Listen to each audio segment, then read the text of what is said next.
जय हिंद प्यारे दोस्तों। 6 जुलाई के करंट अफेयर्स का रिवीजन करेंगे और इसकी पीडीएफ प्राप्त करने के लिए आप डिस्क्रिप्शन में दिए लिंक से जुड़ सकते हैं।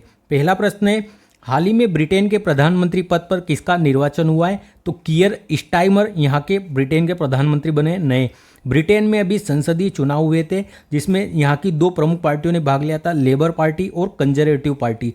जो लेबर पार्टी है इसको यहाँ पर बहुमत मिला है, जीत मिली है, सर्वाधिक सीटें इसने जीती है। जो कंजर्वेटिव पार्टी है इससे ऋषि सुनक जी थे और ये इस चुनाव में हार हुई इनकी। और हाउस ऑफ कॉमन के लिए इलेक्शन हुए थे और यहाँ पर 650 सीटें हाउस ऑफ कॉमन्स की ब्रिटेन में। लेबर पार्टी को 412 सीटें मिली है और इसने अपना प्रधानमंत्री, अपना नेता स्टाइमर को घोषित किया है। ये मानव अधिकार के वकील है स्टाइमर यूनाइटेड किंगडम में। नाटो के प्रमुख कौन बने अभी नए हेड नाटो के? तो मार्क रूटो जी अब प्रमुख बने इसके।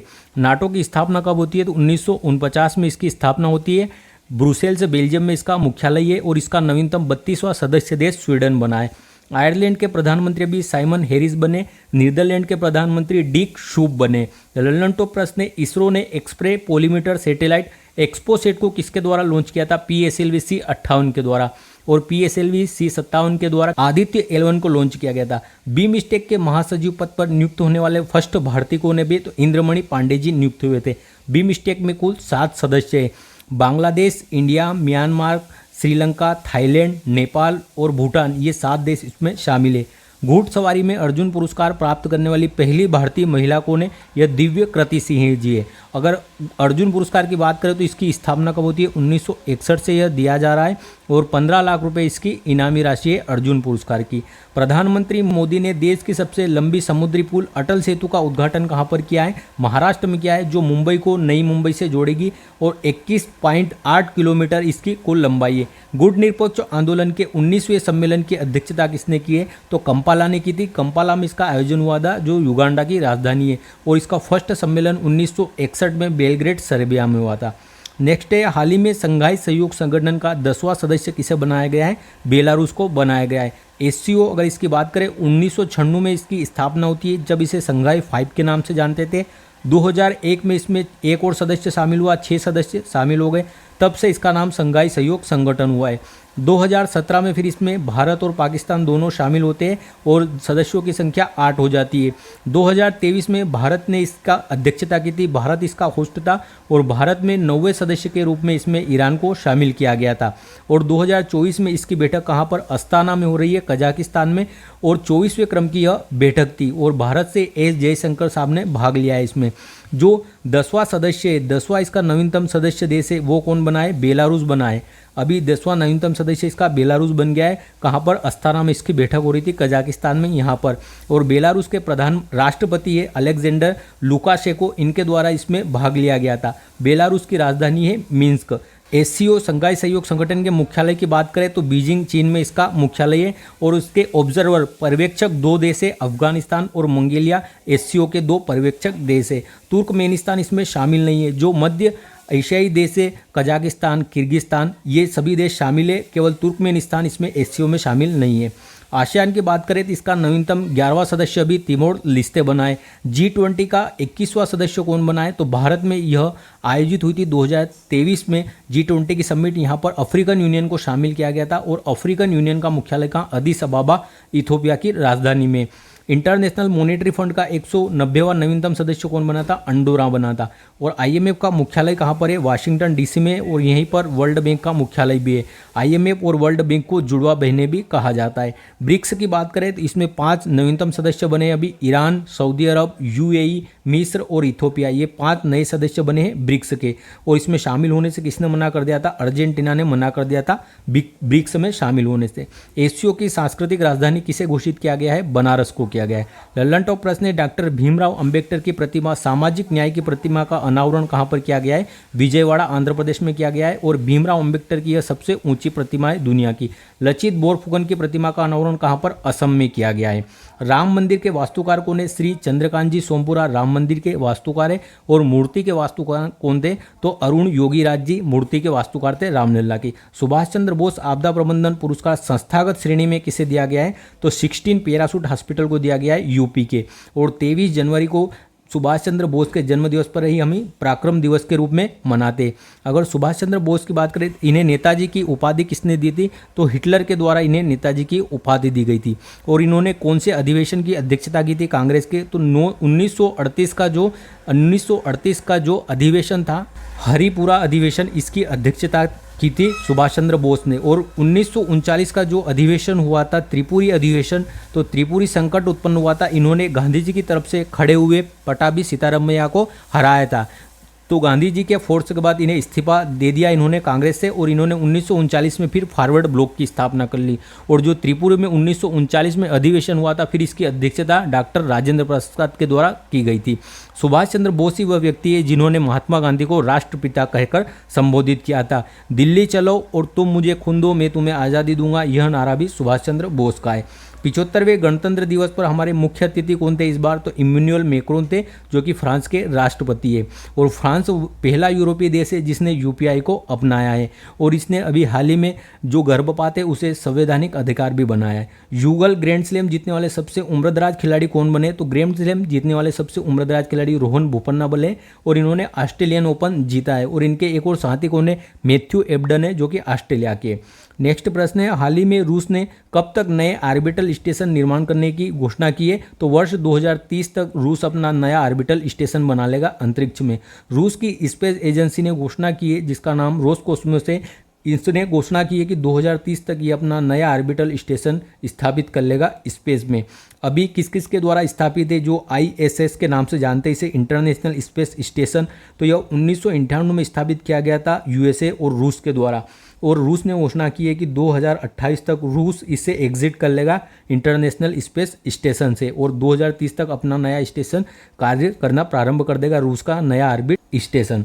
आगे देखते हैं, USA की अंतरिक्ष एजेंसी का नाम नासा है, इंडिया की इसरो है, जापान की जाक्सा है। अगर इसरो की बात करें तो 15 अगस्त 1969 को इसकी स्थापना होती है, बेंगलुरु में इसका मुख्यालय है। और इसके प्रथम हेड कौन थे, विक्रम साराभाई प्रथम हेड बने थे इसके।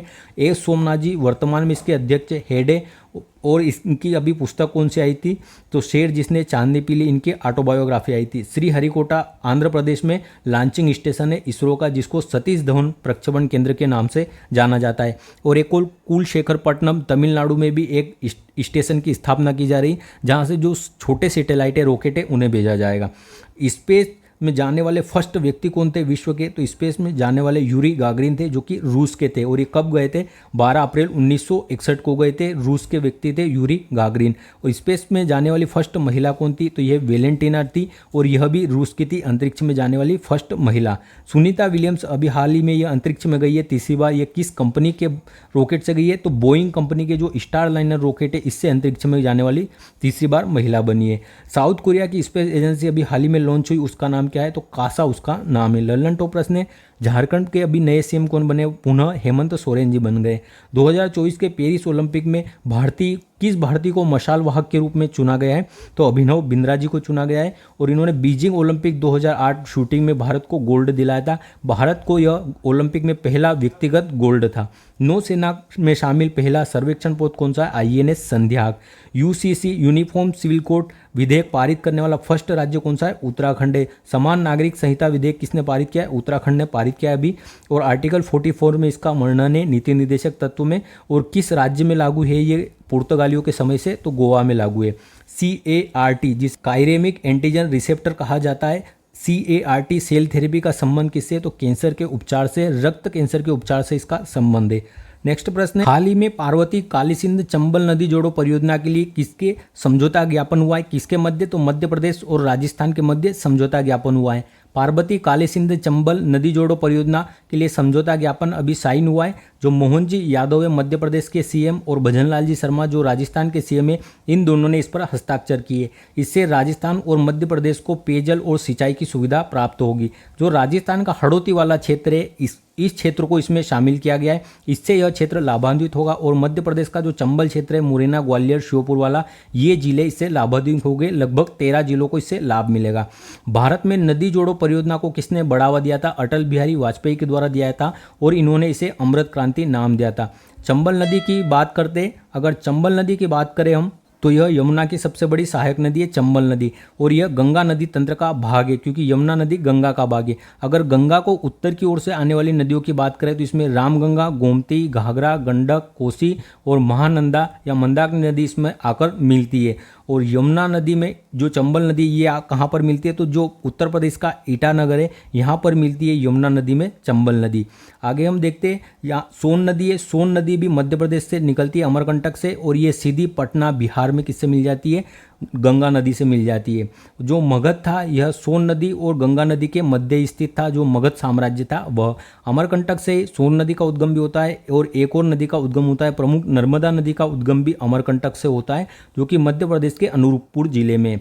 जो सोन नदी है इसकी एक प्रमुख सहायक नदी है रिहंद नदी, और इसकी सहायक नदी है सोन की रिहंद, और इसी रिहंद नदी पर गोविंद वल्लभ पंत सागर झील का निर्माण किया गया है, और ये भारत की सबसे बड़ी कृत्रिम झील है गोविंद वल्लभ पंत सागर झील। चंबल किसकी सहायक है, यमुना की सहायक है। और चंबल के अतिरिक्त यमुना में मध्य प्रदेश से सिंध, बेतवा, केन और टोंस इन नदियों का भी उद्गम होता है, ये भी किसकी सहायक है, यमुना नदी की सहायक है। आगे हम देखते हैं और चंबल नदी के बारे में। तो जाना पाऊ की पहाड़ी जो इंदौर के पास है महू, वहाँ पर जाना पाऊ की पहाड़ी से चंबल नदी का उद्गम होता है। यह मध्य प्रदेश, राजस्थान और उत्तर प्रदेश में प्रवाहित होते हुए जो उत्तर प्रदेश का इटावा है यहाँ पर गंगा नदी में शामिल हो जाती है। गंगा नहीं है किसमें, यमुना नदी में शामिल हो जाती है, जो हमारी नदी है चंबल नदी। और जो इंदौर के पास में जलप्रपात है पाताल पानी जलप्रपात, वह भी चंबल नदी पर ही स्थित है। चंबल नदी की सहायक नदियाँ है काली सिंध, पार्वती और बनास। ये बनास नदी है, यह राजस्थान से निकल कर आती है और यह चंबल की सहायक नदी है।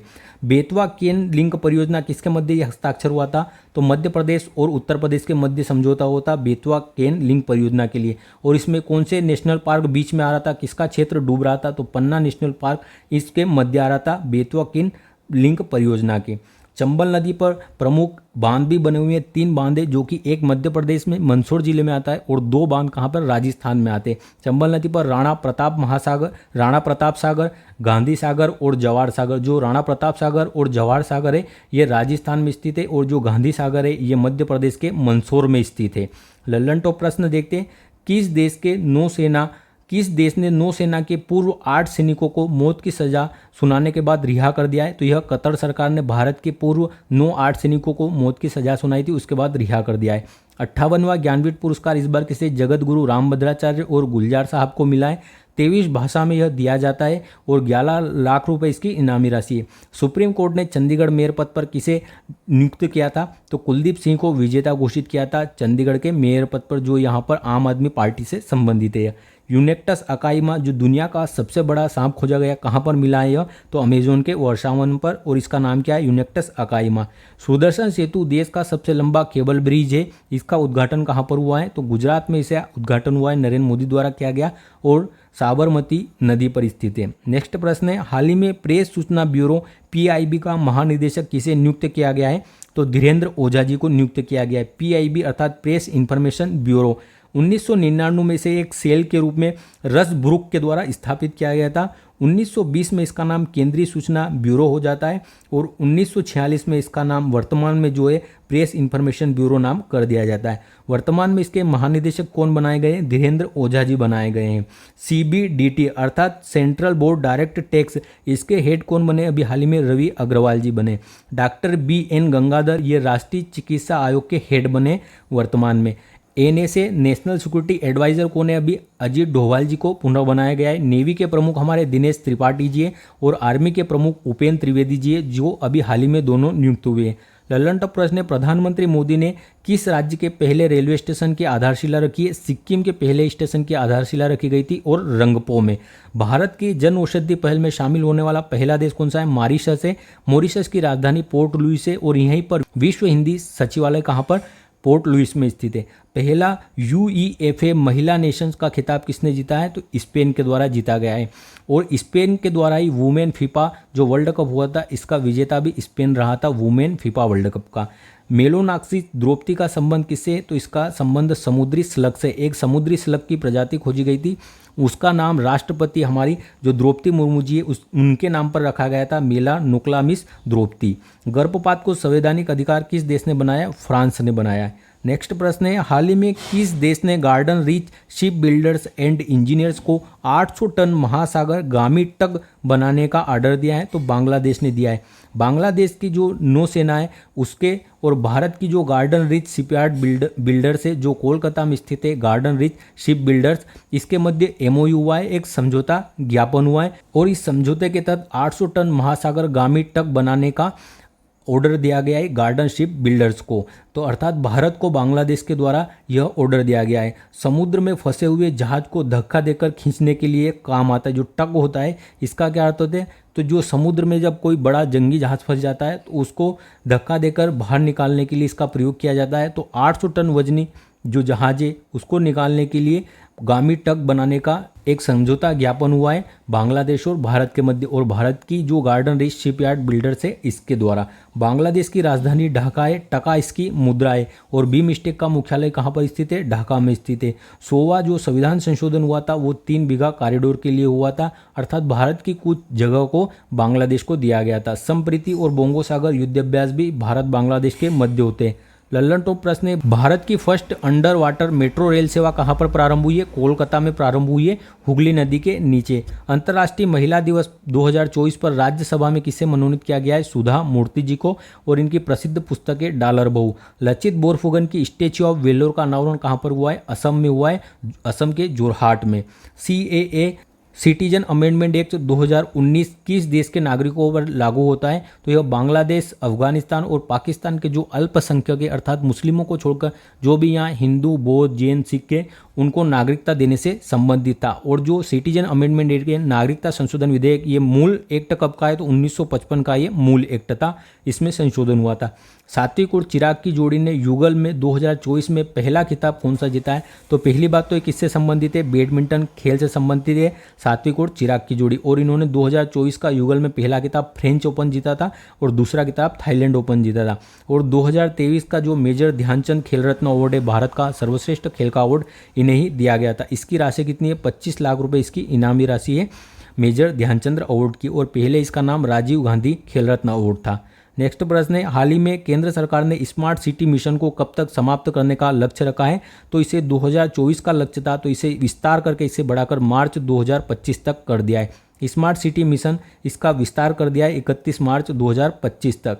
इसकी शुरुआत कब हुई थी? 25 जून 2015 को शुरुआत हुई थी और आवास और शहरी मामला के मंत्रालय के द्वारा इसे प्रारंभ किया गया था। आवास और शहरी मामला मंत्रालय के द्वारा 2 चरण में इसे प्रारंभ किया गया था और 100 शहरों को स्मार्ट सिटी बनाने का इसका लक्ष्य था। पहला शहर कौन था स्मार्ट सिटी बनने वाला? भुवनेश्वर था, और अंतिम 100वां शहर कौन सा था? यह शिलांग था, मेघालय की राजधानी है। सर्वाधिक स्मार्ट सिटी कहाँ पर बनाई गई? तो यह यूपी में बनाने का लक्ष्य था 13 शहरों को, और तमिलनाडु दूसरे नंबर पर है जहाँ पर 12 स्मार्ट सिटी बनाने का लक्ष्य है। प्रधानमंत्री जनधन योजना कब प्रारंभ हुई? 28 अगस्त 2014 को हुई थी, और ये वित्तीय समावेशन की विश्व की सबसे बड़ी योजना थी। प्रधानमंत्री ग्राम सड़क योजना कब प्रारंभ हुई? 25 दिसंबर 2000 को यह प्रारंभ हुई थी। मृदा स्वास्थ्य यह 19 फरवरी को प्रारंभ की गई थी राजस्थान से मृदा स्वास्थ्य कार्ड परियोजना। उज्ज्वला परियोजना को कब प्रारंभ किया गया था मुफ्त में सिलेंडर देने की? तो 1 मई 2016 को इसे प्रारंभ किया था उत्तर प्रदेश के बलिया से उज्ज्वला योजना को। सांसद आदर्श ग्राम योजना कब प्रारंभ हुई थी? 11 अक्टूबर 2014 को प्रारंभ होती है सांसद आदर्श ग्राम योजना। बेटी बचाओ बेटी पढ़ाओ अभियान कब प्रारंभ होता है? 22 जनवरी 2022 से। यह पानीपत हरियाणा से प्रारंभ हुआ था 22 जनवरी 2022 से। मिशन इंद्रधनुष यह 25 दिसंबर 2014 से प्रारंभ होता है और इसका लक्ष्य है टीकाकरण करना। लल्लन टॉप प्रश्न है, नायब सिंह सैनी अभी हाल ही में कहाँ के सीएम बने? तो यह हरियाणा का बने। जो मोहनलाल खट्टर थे उनकी जगह बने ये हरियाणा के नए सीएम। एक राष्ट्र एक चुनाव समिति किसकी अध्यक्षता में गठित की गई थी? रामनाथ कोविंद की अध्यक्षता में। देश की पहली LNG बस कहाँ पर प्रारंभ हुई है? मुंबई में इनका उद्घाटन हुआ है। पहली बार फार्मूला 4 रेस का आयोजन कहाँ हुआ है? भारत में श्रीनगर में। ऑर्डर ऑफ द ड्रूक गाल्पो से सम्मानित होने वाले व्यक्ति कौन है? तो यह भूटान का सर्वोच्च सम्मान है ऑर्डर ऑफ द ड्रूक गाल्पो, और प्रधानमंत्री मोदी पहले ऐसे विदेशी जो इससे सम्मानित हुए। नेक्स्ट प्रश्न है, हाल ही में MA पाठ्यक्रम में भगवत गीता को शामिल करने की घोषणा किसने की है? तो इग्नू यूनिवर्सिटी के द्वारा की गई है MA पाठ्यक्रम में भगवत गीता को शामिल करने के लिए।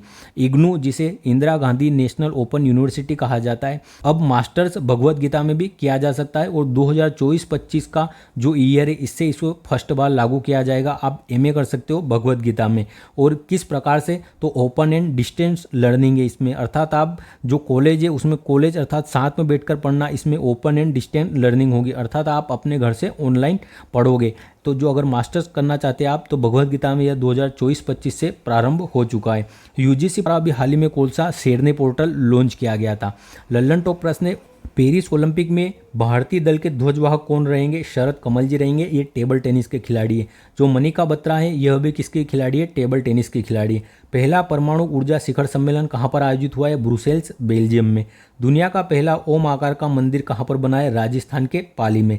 भारत की पहली AI फिल्म कौन सी है? इराह भारत की पहली AI फिल्म है। सीरिया के ईरानी दूतावास पर हमला किसने किया था? सीरिया में ईरान के दूतावास पर किसने हमला कर दिया था? इजराइल ने किया था। नेक्स्ट प्रश्न है, हाल ही में व्यापारियों के लिए किफ़ायती स्वास्थ्य सेवा हेल्थ साथी योजना किसने लॉन्च की है? तो यह पेटीएम के द्वारा लॉन्च की गई है। हेल्थ साथी योजना पेटीएम ने लॉन्च की है व्यापारियों के लिए किफ़ायती स्वास्थ्य देने के लिए। टेलीमेडिसिन के रूप में इसे शुरू किया गया है। आप दूर बेड पर अर्थात ऑनलाइन से डॉक्टर से परामर्श कर सकते हो और इसके लिए पेटीएम के द्वारा 35 रुपये प्रति माह का चार्ज रखा गया है और आप चाहे जितनी बार परामर्श कर सकते हैं डॉक्टर से 35 रुपये माह में। यह मेंबरशिप लेनी होगी, तो यह प्रोग्राम पेटीएम के द्वारा चालू किया गया है। जो अपने व्यापारी हैं उनको किफ़ायती दरों में स्वास्थ्य सुविधा उपलब्ध कराने के लिए। लल्लन टॉप प्रश्न है, भारत के सिटवे बंदरगाह संचालन का अधिकार प्राप्त हुआ ये किस देश का है? सिटवे बंदरगाह म्यांमार का बंदरगाह है। लक्षद्वीप में शाखा खोलने वाला पहला निजी बैंक कौन सा है? HDFC बैंक है। कंप्यूटर के नोबेल पुरस्कार AM ट्यूरिंग पुरस्कार से किसे सम्मानित किया गया है? AV विक्टरसन जी को। इसे कंप्यूटिंग का नोबेल पुरस्कार कहा जाता है, AM ट्यूरिंग पुरस्कार को। हिंद महासागर में इंडोज प्रणाली भारत और USA दोनों सक्रिय करेंगे पुनः। कृत्रिम वर्षा से अभी हाल ही में कहाँ पर बाढ़ आई थी? दुबई में आई थी। नेक्स्ट है, हाल ही में स्वामी विवेकानंद की पुण्यतिथि कब मनाई गई? 4 जुलाई को। स्वामी विवेकानंद का जन्म 12 जनवरी 1863 को होता है और इसलिए 12 जनवरी को राष्ट्रीय युवा दिवस के रूप में मनाया जाता है। और अंतर्राष्ट्रीय युवा दिवस कब मनाते हैं? 12 अगस्त को मनाते हैं। जो स्वामी विवेकानंद है इनके बचपन का नाम नरेंद्र नाथ था और इनको स्वामी विवेकानंद की उपाधि किसके द्वारा दी गई थी? तो जो खेतड़ी के महाराजा थे अजीत सिंह, इनके द्वारा इन्हें स्वामी विवेकानंद की उपाधि दी गई थी। इनका निधन कब होता है? 4 जुलाई 1902 को वेल्लूर मठ, वेस्ट बंगाल, पश्चिम बंगाल में इनका निधन होता है। वेल्लूर मठ में इन्होंने 1897 में रामकृष्ण मिशन की स्थापना की थी। 1893 में जो शिकागो विश्व धर्म सम्मेलन हुआ था उसमें भारत का प्रतिनिधित्व किसने किया था? स्वामी विवेकानंद ने। और ये किस माह में आयोजित हुआ था यह भी पूछता है, तो यह सितंबर माह में आयोजित हुआ था। प्रबुद्ध भारत पत्रिका के संस्थापक भी कौन है? विवेकानंद जी है। और दरिद्र नारायण अर्थात गरीब की सेवा करना मूल उद्देश्य था रामकृष्ण परमहंस मिशन का। जो रामकृष्ण मिशन स्थापित किया था उसका दरिद्र नारायण की सेवा अर्थात गरीब की सेवा मुख्य उद्देश्य था उसका। लल्लन टॉप प्रश्न है, नौसेना प्रमुख हमारे अभी हाल ही में कौन बने? दिलीप कुमार जी बने। कैंडिडेट शतरंज टूर्नामेंट खिताब जीतने वाले सबसे युवा चैलेंजर कौन बने? तो यह डी गुगेस बने हैं और यह अभी PSC में पूछा गया था, MPPSC PT में। वासुकी इंडिकस, यह सांप के जीवाश्म कहाँ पर खोजे गए? गुजरात में। और ये सबसे बड़े सांप के जीवाश्म है वासुकी इंडिकस और ये गुजरात के कच्छ में खोजे गए हैं। T20 वर्ल्ड कप में ब्रांड एम्बेसडर किसे बनाया गया है? युवराज सिंह, क्रिस गेल और हुसैन बोल्ट, यह T20 वर्ल्ड कप के ब्रांड एम्बेसडर थे। और इसका विजेता कौन रहा है? भारत इसका विजेता रहा है। जो साउथ अफ्रीका है, दक्षिण अफ्रीका को हराकर भारत ने यह ट्रॉफी जीती है। G7 का सम्मेलन कहाँ हुआ इस बार 2024 में? तो इसका आयोजन अभी इटली के पुगलिया में हुआ था। 11वां प्रश्न देखते हैं हम। कर्नाटक खाद्य प्राधिकरण ने गोलगप्पे और शवरमा को सेहत के लिए हानिकारक घोषित किया। शवरमा और गोलगप्पे इसे हानिकारक घोषित किया है कर्नाटक खाद्य प्राधिकरण ने। अब हम कल के प्रश्नों का रिवीजन करते हैं और अगर आपको रिवीजन की यह क्लास पसंद आई है और अगर आपको यह बेनिफिट मिल रहा है, आपके जो भी सुझाव है उसके लिए कमेंट अवश्य करें और अपने दोस्तों तक भी वीडियो को जरूर शेयर करें। कल के प्रश्नों का रिवीजन करते हैं। यूनेस्को विश्व धरोहर समिति के 46वें सत्र की मेजबानी कौन करेगा? तो इसकी मेजबानी किसने? भारत के द्वारा की गई है। पेरिस ओलंपिक 2024 और लॉस एंजल्स ओलंपिक 2028 ओलंपिक खेलों के लिए भारतीय ओलंपिक संघ का मुख्य प्रायोजक कौन बनाए? BPCL बनाए। संपूर्णता अभियान किसने प्रारंभ किया है अभी हाल ही में, तो यह नीति आयोग के द्वारा प्रारंभ किया गया है संपूर्णता अभियान। हाल ही में राष्ट्रीय लेखाओं के आधार वर्ष में संशोधन हेतु किसकी अध्यक्षता में समिति का गठन किया गया है, तो विश्वनाथ गोल्डर की अध्यक्षता में गठित की गई है। पहली बार मेनलैंड सिरों का फोटोग्राफिक दस्तावेजीकरण कहाँ किया गया है, तो यह असम में किया गया है। हाल ही में चर्चा में रहे प्रोजेक्ट नेक्सस का संबंध किससे, तो इसका संबंध किससे, आरबीआई से है। हाल ही में आईसीसी T20 में नंबर 1 रैंकिंग पाने वाले पहले भारतीय ऑलराउंडर क्रिकेटर कौन बने, तो यह हार्दिक पांड्या बने। हाल ही में झारखंड के मुख्यमंत्री का पदभार किसने संभाला है, तो फिर से हेमंत सोरेन जी यहाँ के सीएम बन चुके हैं। अतिरिक्त राष्ट्रीय सुरक्षा सलाहकार पद पर किसे नियुक्त किया गया है, राजेंद्र खन्ना जी को। हाल ही में लोकपत मोबाइल ऐप किसने लॉन्च किया है, तो यह मध्य प्रदेश सरकार के द्वारा लॉन्च किया गया है। धन्यवाद। जय हिंद।